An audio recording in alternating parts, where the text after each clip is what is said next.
Forgive and forget. Forgive, yes. Forgive yourself. Forgive other people. Forgetting, not so good. If you forget where you came from, if you forget your journey, if you forget what someone did to you, you might just repeat the same mistake over again. So I get walked into this cell.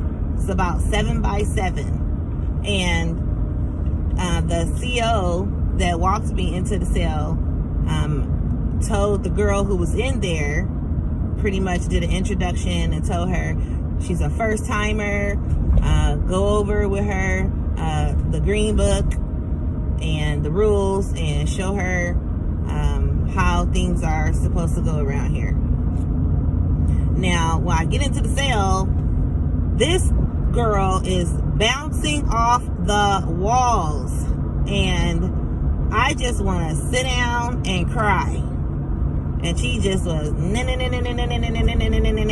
and she kept calling me Bunky. And I'm like, why is she calling me Bunky? What is that? What does that mean?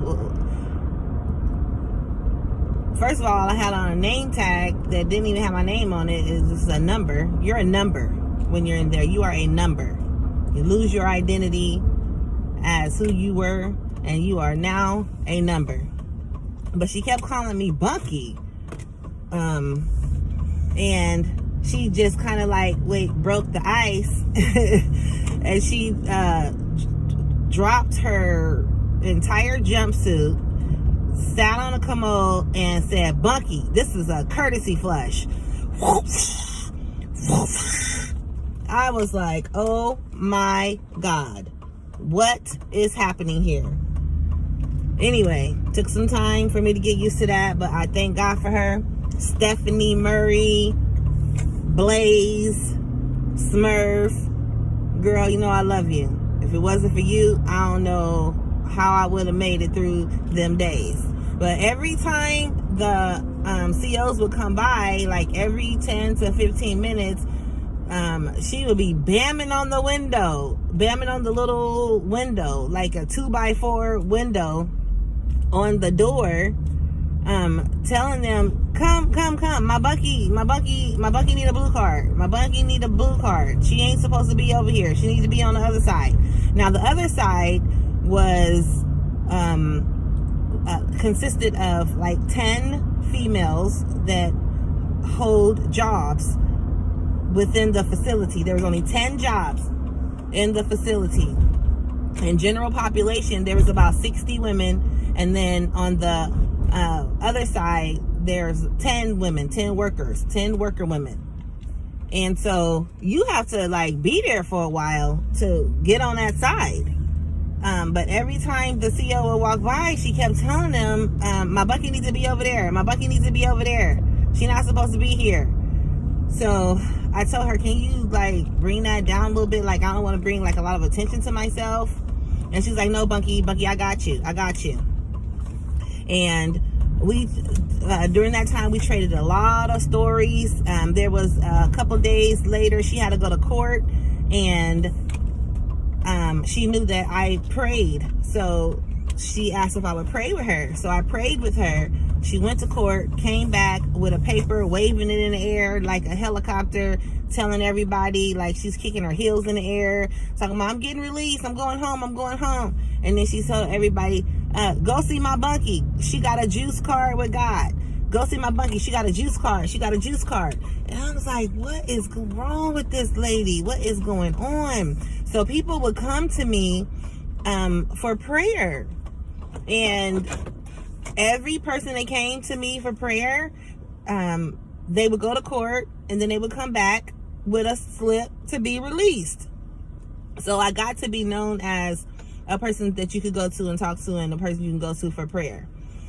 So maybe like, I'm thinking maybe like a week went by. I was transferred to the other side. Now, before I was transferred to the other side, I still had to get acclimated to being on lockdown for 23 hours a day. 23 hours a day. And then that 1 hour was not all at one time. It was, you can come out your cell like 2 15-minute breaks, a 30-minute lunch, and a 30-minute dinner. Other than that, it was locked down 23 hours. And I was getting claustrophobic, you know what I mean? I couldn't stand being confined like that. And there was like a intercom in there, and I would press the button unknowingly, asking, can we crack the door? Can we open the door? Like, just crack the door so I could get some air up in here. And they would not crack that door. And I was so happy when I got sent to the other side. On the other side, they wear the red and white jumpsuits. Remind me of Cat in the Hat. I never want to see another red and white striped jumpsuit for the rest of my life. So over that side, it was pretty much like day camp or something. It was like we were not monitored, only through the bubble, which was a camera where they could watch us. And then they would come through every like hour and just do a count to make sure everybody was there. And there were about, I'm going to say 5 cells, 7 by 7, and 2 people to a cell. The cells consisted of a bunk bed, a sink, a toilet, and a shower. We had a shower in there too. And we didn't have to be in our cells 23 hours a day. We could be out in like the day room area. The day room area had a TV, a microwave.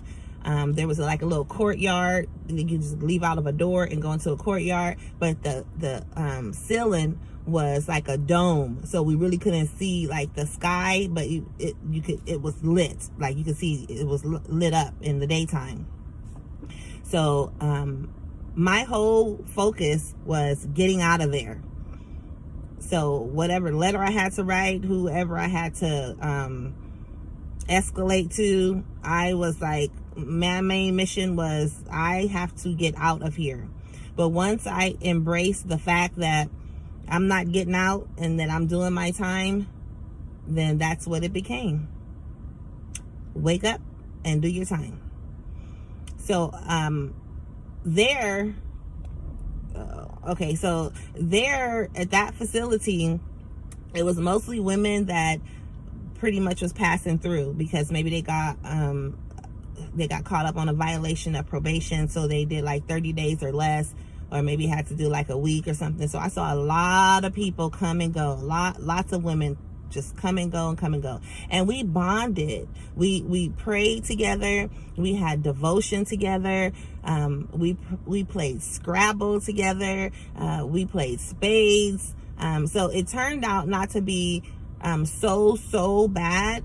Once I fixed my mind that, okay, this is what it is. And I was praying like, okay, God, you said in your word, until now you have asked nothing in my name. Asking you shall receive, that your joy may be full. So I was asking, okay, so tomorrow, I'm asking to be released up out of here in the name of Jesus. You said it.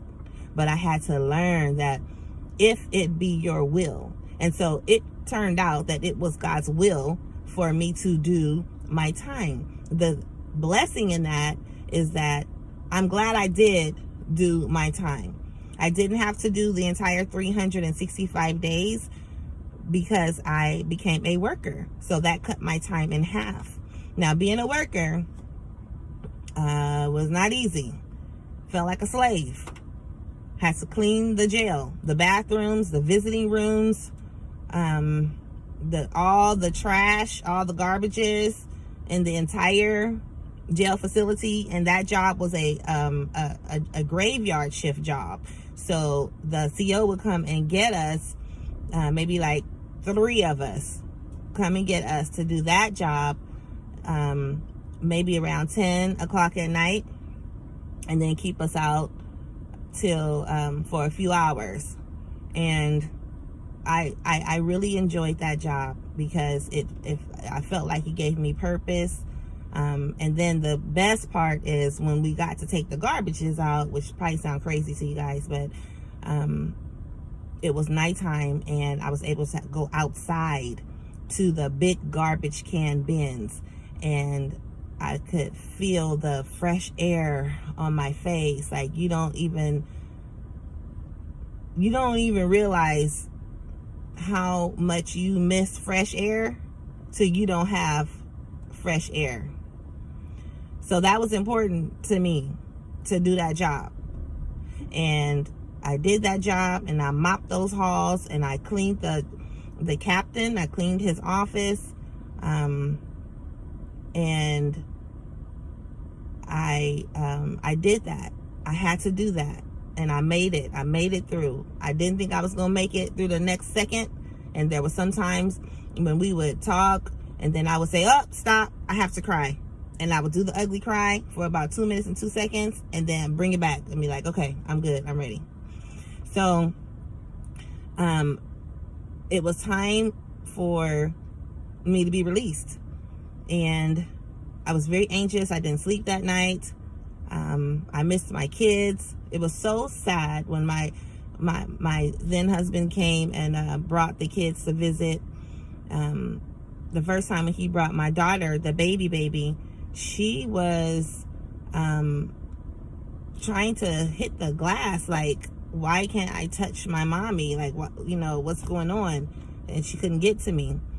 And then the second time he brought her, she was actually walking. She was walking, and she was looking at me like, who are you?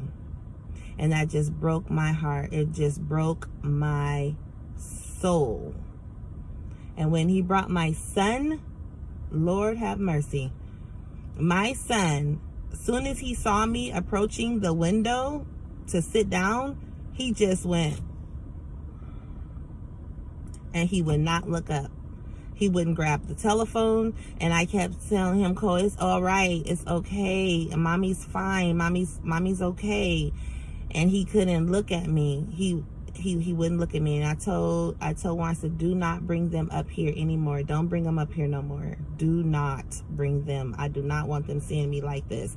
Forget about how I feel about wanting to see my kids. I had to think about what it looked like for them. They didn't want to see their mom in that situation. So I asked him not to bring them anymore. So when I did get released, they gave me back my clothes that I came in with. Unbeknownst to me, all of that bread that they feed you, I had gained some weight. I couldn't even button the pants up. But I got picked up, and it just was like unreal. And when I got home, my two kids who lived at the house, they were, "Mommy, mommy, mommy." But my baby was kind of hesitant, like, "Who are you?" And she wouldn't come to me. And so, but she learned that as her older siblings kept calling me mommy and getting in the bed with me, then she started calling me mommy and started getting in the bed with me. So that was a real life-changing experience. Something that, like I said before, I don't share with a lot of people, but I will share when I feel led to share it. There is a lot more with my experience there at Monroe Detention Center.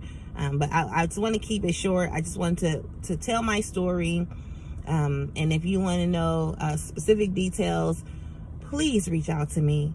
If you are facing a situation and you don't know what to do, please reach out to me.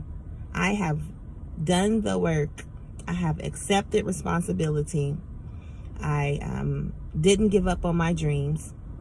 Before I went in, I was about 2 years into my associate's degree to get my degree in psychology. After that, I picked right back up and obtained my bachelor's degree in psychology and minor in criminal justice. And now I am venturing to receive my master's certification in life coaching. So I hope this helps someone along the way. I hope I didn't talk too long. And you all have a blessed day on purpose. Thank you for listening. Please like, share, subscribe, and let someone else know that there's nothing so bad that it cannot be worse, and that God has solutions to problems you haven't even had yet. Rest in peace, John Harris.